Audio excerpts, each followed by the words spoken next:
I'm here with my good friend Monica Diaz. Monica, welcome. Thank you, Steve. It's such a pleasure being with you today.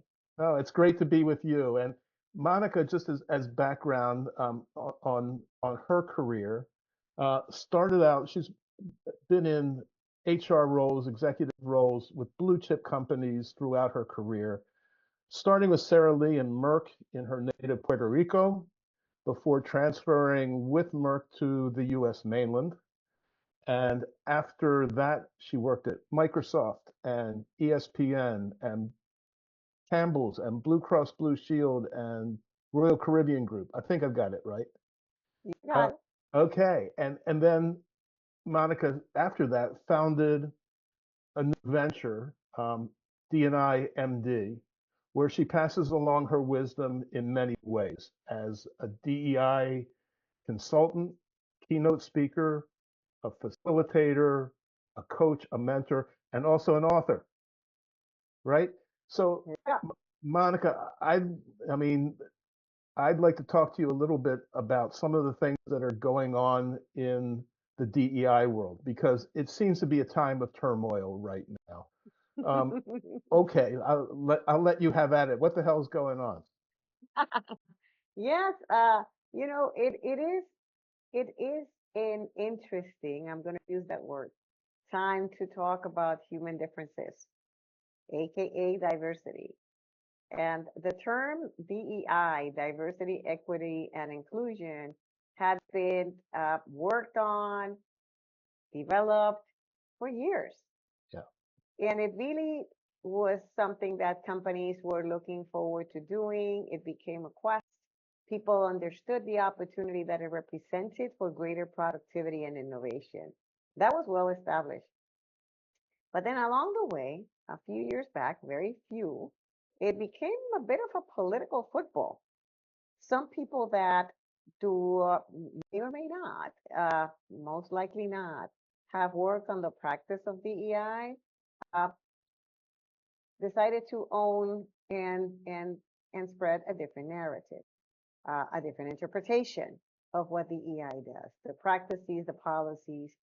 So I didn't become political on the EI. Politics got into my craft of DEI.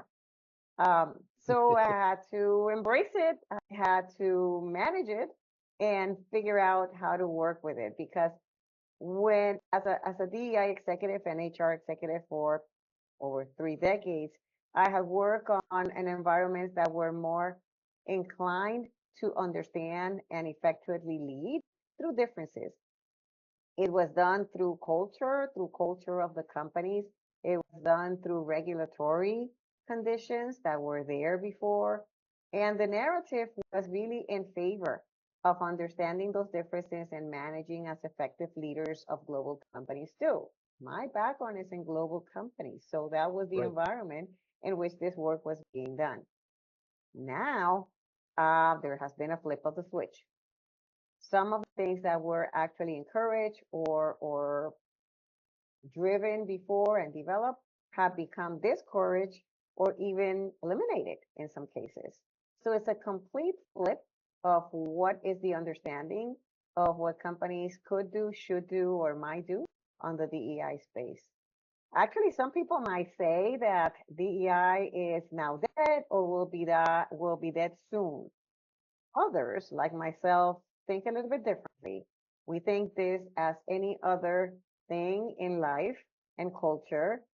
We are evolving.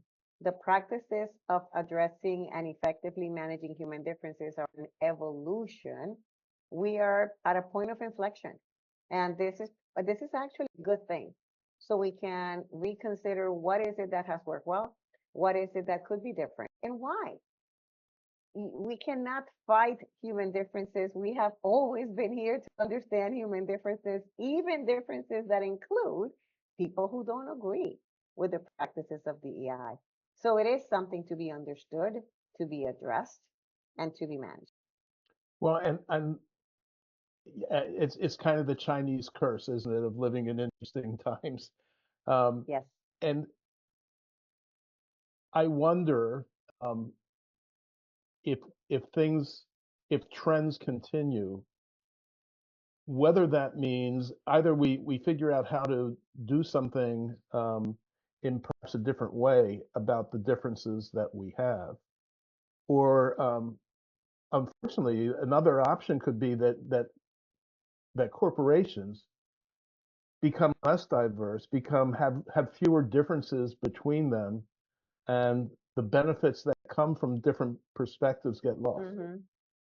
That is true, and that would be exactly what you're saying. It would be a loss Yeah, because yeah, we are the fact that the politics might go one way or the other, Steve, don't change the demographics of the United States and the demographics of the world and the evolution of cultures. That doesn't change.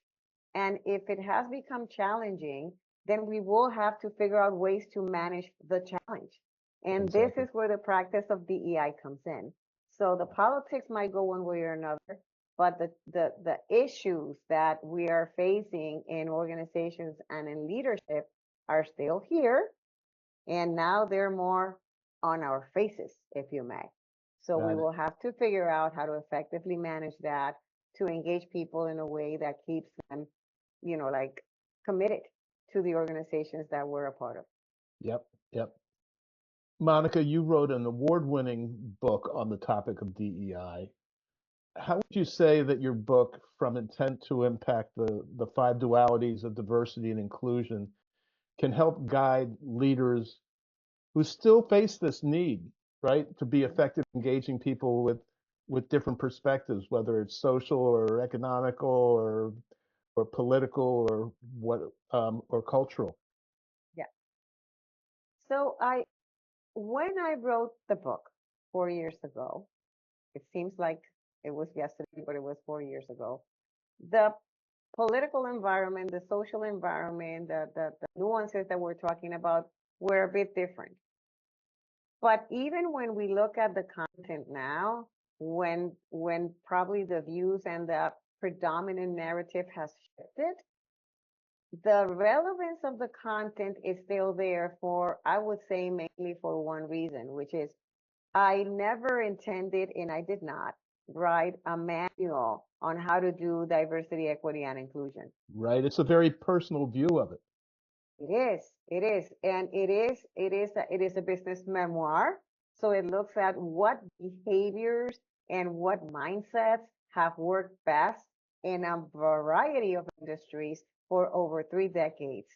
So it's a view of leadership. It's a study of leadership and what creates effective and non-effective leadership in understanding and managing people across geographies, across cultures, across human differences. So, in that way, and for that reason mainly, the book is extremely relevant today. Just as to take as an example, many of the topics that are still relevant when we talk about organizations, in addition to cultural differences, is Mm, generational differences. right. And that has continued to be seen as a great factor of understanding differences, in this case, generational, as some of the leaders who are millennials and even now Gen Zs are getting to the point in which they express their perspective, they address their expectations, they are starting to lead some of our organizations and their views of what they expect in the business world, in the corporate world, in the workplace, and even in their lives is quite different from the views of leaders who are still from different generations at the helm of these organizations. That is all about managing human differences. It's DEI with whatever name you want to give it. So the book is still very relevant in that way. Just to take an example, Yeah. even you mentioned it's the five dualities. Duality number one is about connect and learn, understanding that the premise is that we connect on our difference, on our similarities, and we learn from our And the differences. differences. Sure. This is the human dynamics. This is the human brain in operation. So understanding how to connect, but do not stay within the realm of our similarities only, and use our differences as a way of learning or of expanding our views is a concept that is extremely relevant and it still will lead to people understand how to manage the workforce in the present day, even with the polarization that we're living. Well, and I see that not even just in executive springboards mentoring, but in internal mentoring that organizations do, where Hmm. people of different um, generational cohorts will be in a mentoring relationship, and it's not all Hmm. one way. Yeah. It's not all just the mentor providing wisdom to a mentee who may be younger, but there's reverse mentoring that's going on as well, and the Yes. mentor becomes a whole lot better for the process, in large part because they're realizing there's a difference that they have to learn from as well. Hmm. Yeah, yeah. And related to that, Steve, when the leaders, which is very relevant to the concept of duality number one of connect and learn, Hmm. when leaders get into the mindset and practice the behaviors of getting into this learning mode, into this dual kind of like help me, help you, you learn from me, I learn from you, it becomes part of their leadership behaviors. Not only something that we do because we're in a program of reverse mentoring, it becomes a practice of leadership. Right. Yep. And that serves them well. And you and I are speaking the same language with those terms about, is it a program? Is it about a practice of addressing the human differences? It is leadership. It's how you learn how to lead uh, a multicultural, global, multi-generational workforce. Yep. Absolutely. Okay. Well, we've talked about your book, um, but you have a new book that you've been working on. And Yes. I'd love to hear a little bit about that. You and I talked a couple of months ago, and you teased me. You said you just came up with the title for it, but you never told me what it was. So okay, Monica, tell us about what's coming up next. Yes. This book is very different from the first one in more than one way. First, the first book was a business memoir. Mhm. So it was a look into the past. It was a look into the lessons learned. This book is sitting in the present, looking into the future. So even writing it has been a completely different experience. This is about not only telling a story of what has been, but forecasting what it will become. How is it that we will engage people in the future? What is going to be different? So it's almost like a view into leaders. This is what you should be looking into to be effective from here to the future. So this, again, the view of the book is very different. The title has a bit of a connection. The first book was From Intent to Impact, main title. The Five Dualities of Diversity and Inclusion is a Hmm. subtitle. This one, because it's related to intent and impact. How do you move from your intent to impact? It's part of a series now. From intent to impact becomes a book series on leadership. And so that's the connection to the first book, but not the same topic. This one is about the evolution of where DEI will go. Ah, And what are the things that we can, again, forecast and start crafting uh, about this practice? You cannot call yourself a thought leader if you're not thinking about what's next. So this book intends to do exactly that. Go into the thought leadership of not only lessons from the past, but forecasting what is coming into the future. It has a play on words. It speaks about belonging, and that is the main title on the of the book. But then it has a play between what is the connection between me and we, me as an individual, my identity, and we as the collective of where we work, live, and exist. So it's a play on words on that. I'm not going to give you the last sentence of that yet because I have to keep something for the yeah, pre-launch, which absolutely. is coming soon. Okay. But you will see that that is about belonging. It's about me. It's about we. And it really, really looks into the present and into the future. And when are you looking to publish? March or April of Okay, 2025. springtime of 2025. Springtime in the Marvelous. US of 2025. Yes. Yeah. And it Well, and will be. It will be on, people are asking me already, is it going to be on all ways in which people consume content? The answer is yes. It's going to be on paperback, on hardcover, on ebook, and Audible. Wonderful. I'm excited to get my hands on this in several formats for sure. Yeah, that's great. And it's interesting, the piece about belonging. Um, it's one of the things, the connections that I made with Executive Springboard, um, and something that got me really fascinated in DEI, because what I saw was roots of Executive Springboard were in onboarding, and we were trying to do things to help people excel in new roles. And so much of that was based on them feeling like they belong Mm-hmm. and being seen as belonging by other people. And that's a similar goal that a lot of people from underrepresented communities might have in their organizations, whether they're new in a role or not. And so there were things that I think we had developed as part of a toolkit that we kind of recognize, yeah, this might have a purpose that makes sense for people, for organizations that are trying to become more inclusive at the same time. Yeah. And to the point that, like that you're making and what we were talking about before, Steve, looking into the future, we have to deal with the fact of a generation or two, Yeah. actually, that are coming into the workplace and have a different experience. They grew up differently. They are, they have a lot of access to information and seem to be connected at a bit of a superficial level, but not at a more profound level.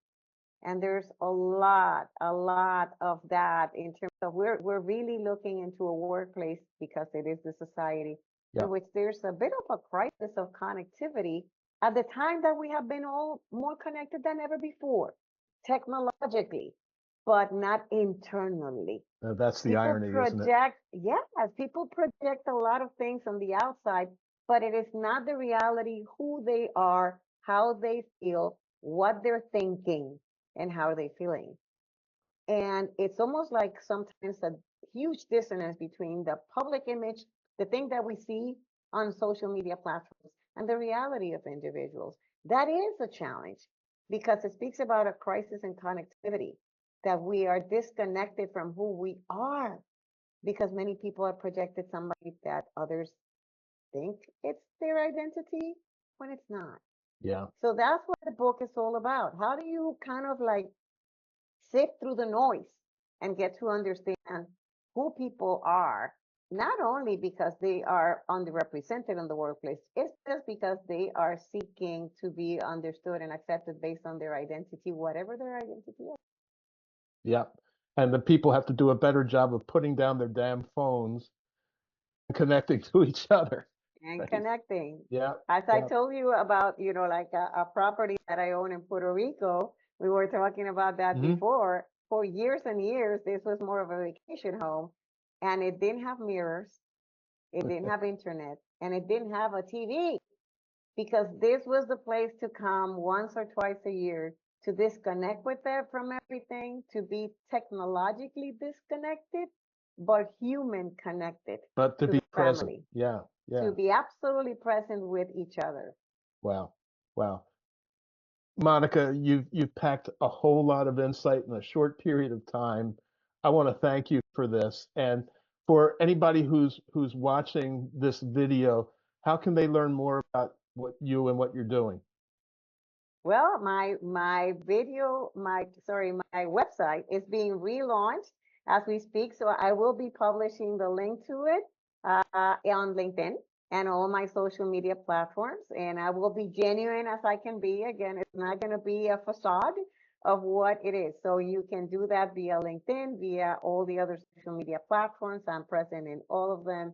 And if you have any questions, you can always email me or send me a text or a phone call. I'm available and you can find all my information on the social media platforms to connect. Okay, so why don't you give your email address so people can contact Sure. you? Okay. Absolutely. So there's two emails. One that is diversity and inclusion is Monica at diversityinclusion-md.com. And there's a second one, Monica at coaching-md.com. Depending on what you want to talk about, you can choose your email.